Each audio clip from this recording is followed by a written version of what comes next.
বাইরে হচ্ছে প্রচণ্ড বৃষ্টি, আমি তার মধ্যেই চলে এসেছি। দেখো এইটা হচ্ছে রেড সাংহাইয়ের একটা টিউবার, যেটা আমি স্বাগতার থেকে নিয়ে এসেছিলাম। আজকে এটাই পুঁতবো। বৃষ্টি হচ্ছে, হোক, আমার দেরি হয়ে যাচ্ছে, আমার আজকে সময় আছে, আমি আজকেই পুঁতবো। তো অনেকেই আমাকে জিজ্ঞেস করো যে কীভাবে পুঁতবো। দেখো টিউবারটাকে দেখো, টিউবার কীরকম দেখতে হয় অনেকে সেটাই জানে না। এই যে এরকম হয় টিউবার, নাই জানতে পারো সেটা ব্যাপার না।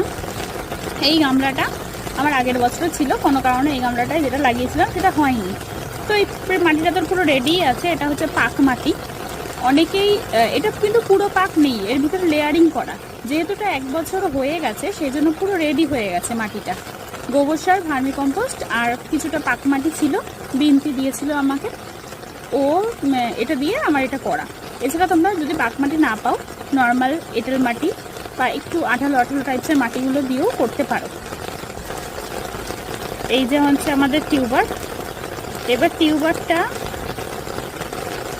এই দেখো শিকড় এসছে, এই যে শিকড় এসছে, এদিকেও এসছে শিকড়।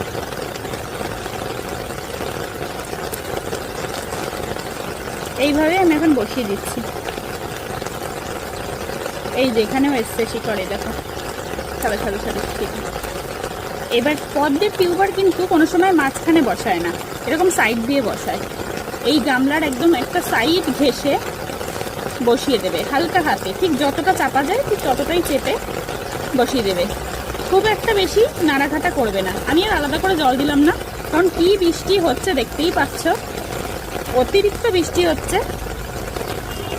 এই ছোট গামলাটা তো আমার একটা কড়ি চলে এসছে, ওই যে ওই দেখো, তাই জন্য আমি আর এখানে দিলাম না। এই জলটা এখানে দেওয়া যায়, এই জলটা এখানটা দিয়ে দিই।